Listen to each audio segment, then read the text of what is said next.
Welcome to Coleman Report Live. I'm Bob Coleman. We're talking Main Street and the small business lenders that help it grow. Lance Sexton, John Riosty. Delaney is on the disabled list. Delaney, hope you get better soon. A lot of information that we have is sort of has come together. Hey, thank you all for joining us. We respect your time. Let's get into it. Number one, statistics, stats. Joseph, what's the source of these stats? Yeah, this is the fiscal 21 agency report put out by SBA. Do me a favor, Joseph, put that in the, it's a pretty cool report. It's 180 pages. Yeah, it's attached, guys, so just download it in the handouts. A lot of good background information. Obviously, you're not going to read it, scan it, but this is what we got here. So we have the 7-8, the total portfolio decreased. Yeah. Which, Lance, we've talked about that. That's not a No shock. surprise. Yeah. But 7-8 did increase, 504 did increase, and obviously the microloans, that disaster increased. We really don't follow disaster. John, is that something on your radar? I know it's under SBA, but we don't follow it that much. Well, it primarily increased because of idle. Right. Yes. I think I'd like to follow it only because there's been some talk, at least among members of the House Small Business Committee, about creating a PPP-like disaster program for just standard, I hate to say standard, but for traditional disaster loans, for traditional sort of one-place disaster loans, a hurricane in the Gulf, a fire in California. These have always been direct lending, 100% SBA program with very little bank involvement, lender involvement, private sector involvement, that's the way to put it. But some of the members have said PPP works so well, why not create something that would be permanent? I'm sure we would get 95% support. I know we get whenever the disaster hits, Lance, and I know you're the same way. The lenders say, hey, what can I do to help my customers? That would be awesome. If they could fund PPP absolutely. Loans. Go ahead, Lance. Well, I think that what John was talking about makes a lot of sense. It's not just the pandemic. There are other things that impact small businesses throughout the country. And sometimes it's a localized or regional area that is impacted. And the disaster loan program is certainly a great way to address that. And for all you history majors, that's how Bank of America truly got started. However, one challenge with it, Bob, is the idle loan program, and this is just with some interaction that I've had, it struggled to be effective. So if they decide to go this path, they're going to have to jump in and develop a process that's more effective. We've seen this before, is, hey, you can do it, but they need to have an existing customer relationship. Boom, right. I don't know. And I was just going to mention that, Lance, is idle was a total 7-8 thing. And sort of, what they do is, since they do not have a permanent disaster staff, sitting everywhere in the country, they ramp up real quick. They move their people in and distribute the money. But those people obviously, don't have the type of relationships. Right, they're contractors. The bankers who are there, the lenders, the bankers that the lenders have every day, 24/7.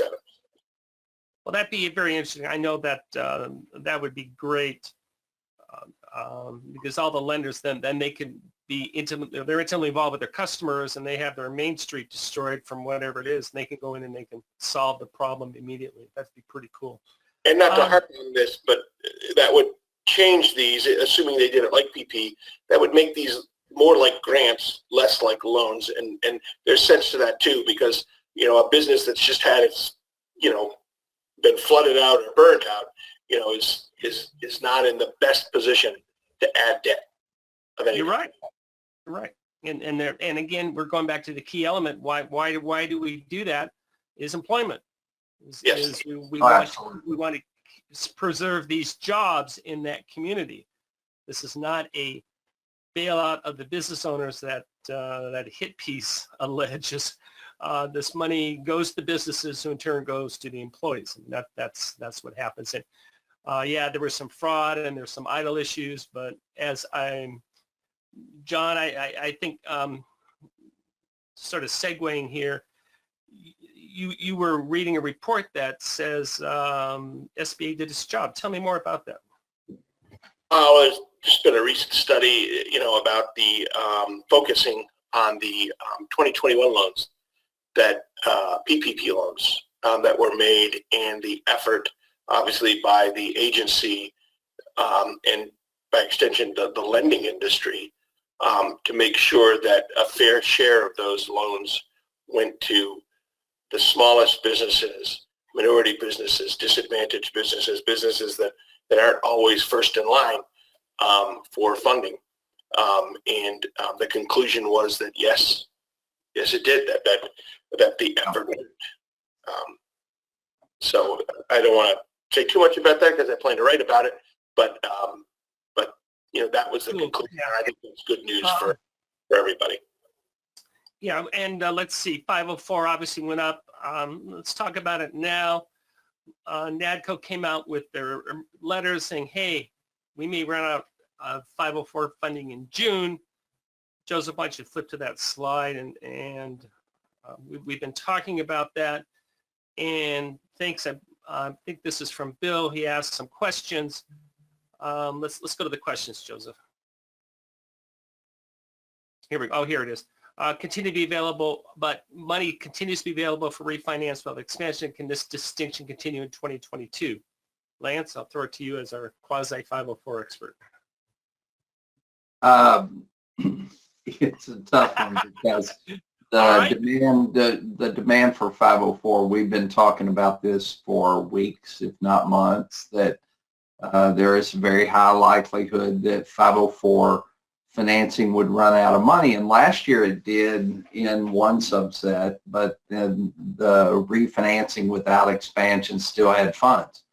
I don't know how the budget is split up. We don't know. Yeah, we don't know on that one this time, but it is imminent that 504, probably based on the pace of lending so far this year, we've been saying it's most likely going to run out of funding, and what will the legislators do to support that?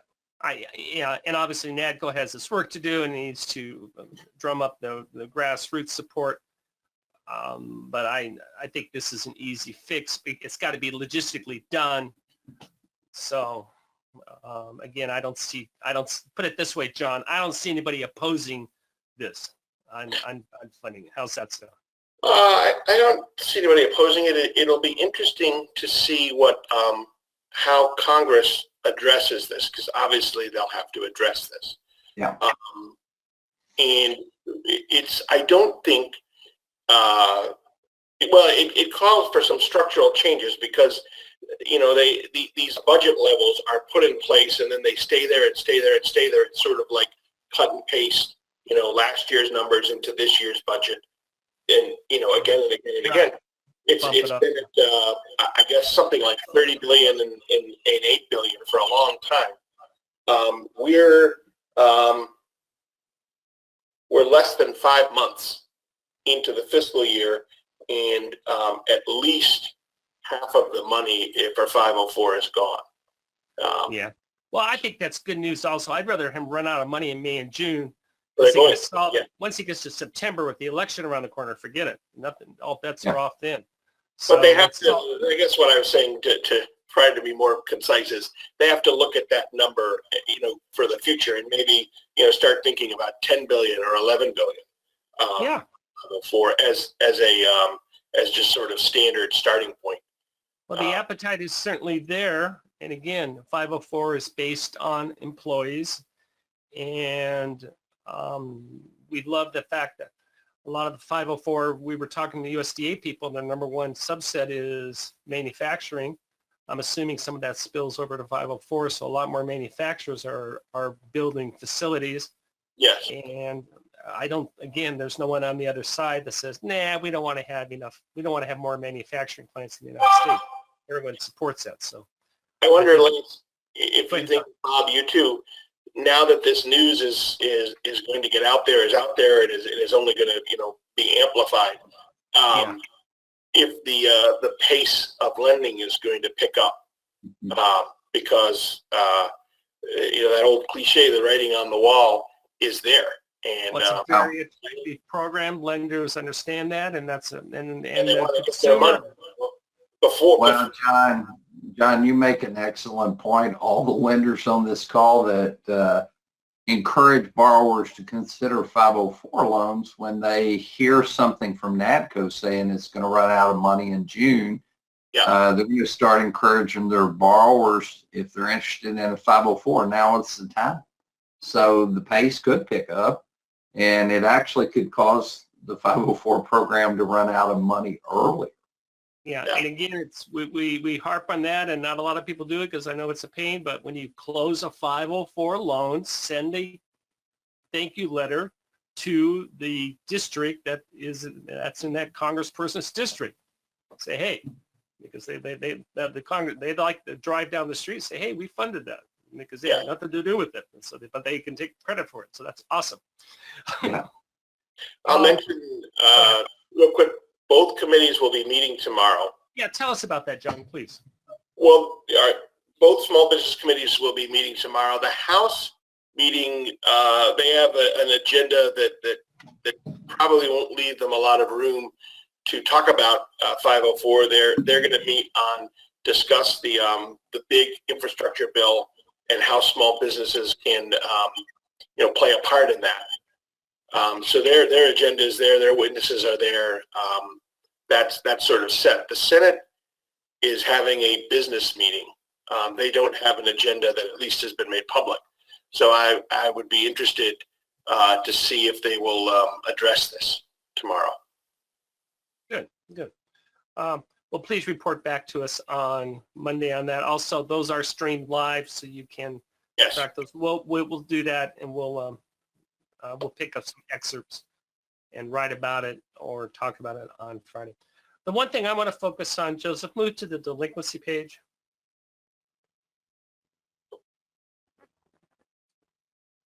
One more.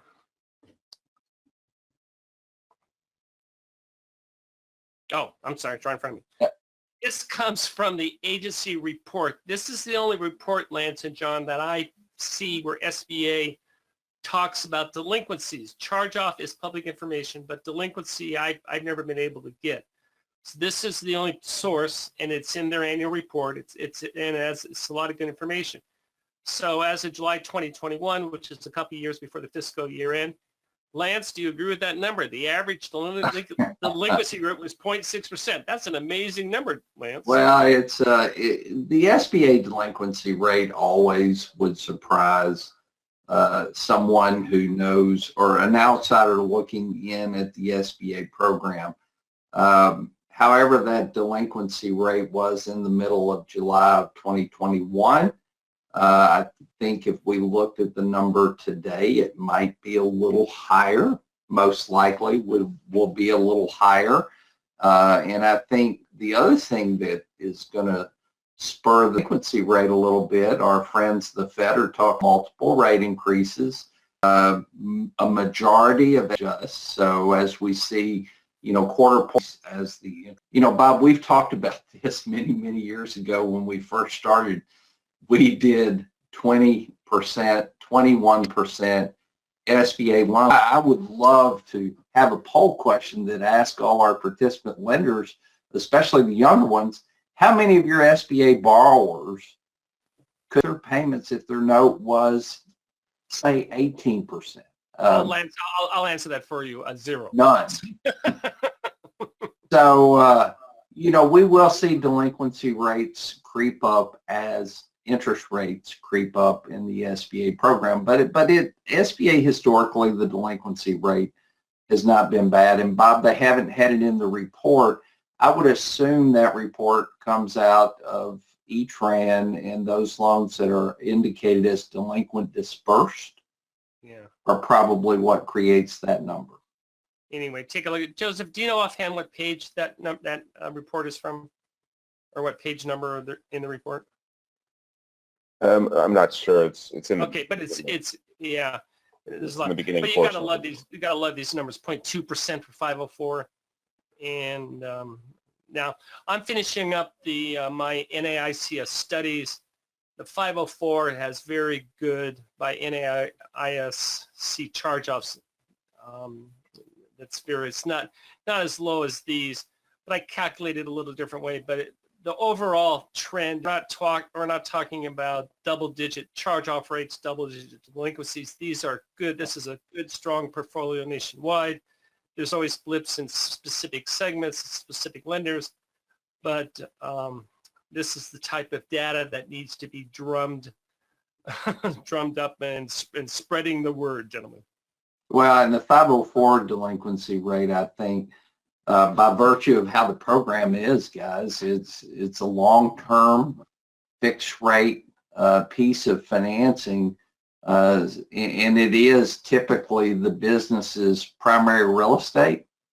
And if that delinquency rate's high, we've got a lot of other problems in life. Yeah. Well, very good. Well, I think what else we could, Joseph, do we have any outstanding questions?